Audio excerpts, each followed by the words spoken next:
री इलेक्शन के बारे में ज़्यादा नहीं सोचता, क्योंकि मुझे लगता है कि ये जो हवा बनाई जा रही है, ये नफसियाती तौर एक खेल खेला जा रहा है कि यहाँ के लोगों को, बिलखुसूस जो एमएलएज हैं, ये एमएलएज के ऊपर एक दबाव डालने की, मेरी सोच के मुताबिक एमएलएज के ऊपर एक दबाव डालने की कोशिश की जा रही है कि अगर आप लोगों ने ज़्यादा जोर लगाया किसके लिए, स्टेटहुड के लिए, तो शायद आप लोगों को दोबारा इलेक्शन लड़ना पड़ेगा।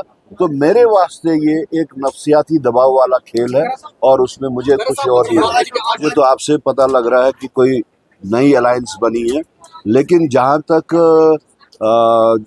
इंडियन नेशनल कांग्रेस का ताल्लुक है, हमने जो अलायंस बनाई है वो मुल्क गिर अलायंस है और उसी मुल्क गिर अलायंस का हिस्सा नेशनल कॉन्फ्रेंस भी है और उसमें पीडीपी भी है।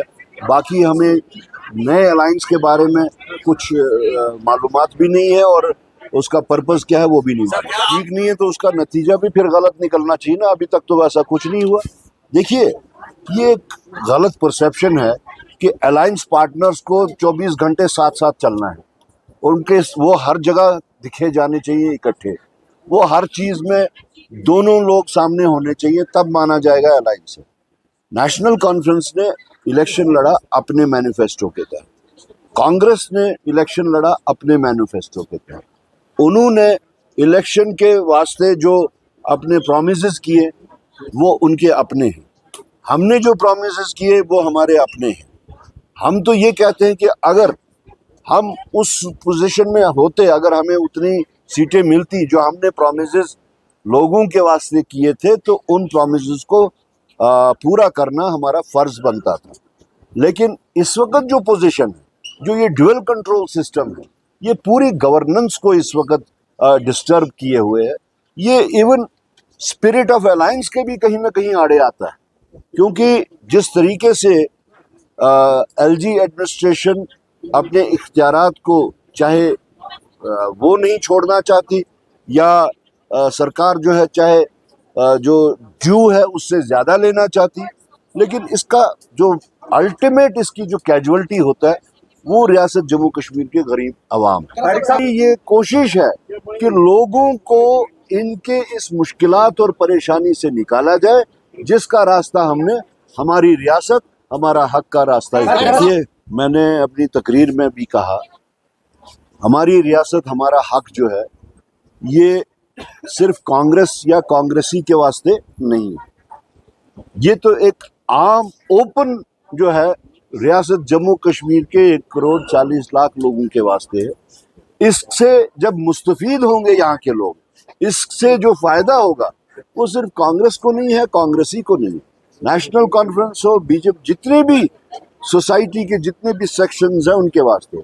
हम तो अपील करते हैं कि वो आए और इस जद्दोजहद को जो हमने शुरू की, हमारी रियासत हमारा हक, इसमें कांग्रेस के वास्ते नहीं, नेशनल कॉन्फ्रेंस के वास्ते नहीं, रियासत जम्मू कश्मीर के लोगों के हक में इस जद्दोजहद को आगे चलाएं और मंतकी अंजाम तक पहुंचाएं। यही तो हमारा सवाल है। हमारा सवाल मरकजी सरकार से है। आपने कहा हालात ठीक हो जाएंगे जब पत्थरबाजी बंद होएगी, जब हड़तालें बंद होएंगी, जब स्कूल बंद हो जाएगा, तब हम यहाँ पे रेस्टोर करेंगे। सब हो गया बंद। उसके बाद में आपने कहा डिलिमिटेशन होगी तो उसके बाद होगा। फिर आपने कहा डिलिमिटेशन के बाद में अब नया इलेक्टोरल रोल बनेगा तो उसके बाद होगा। फिर आपने कहा अब इलेक्शन होंगे तो उसके बाद होगा। फिर कहा सरकार बनेगी तो उसके बाद होगा।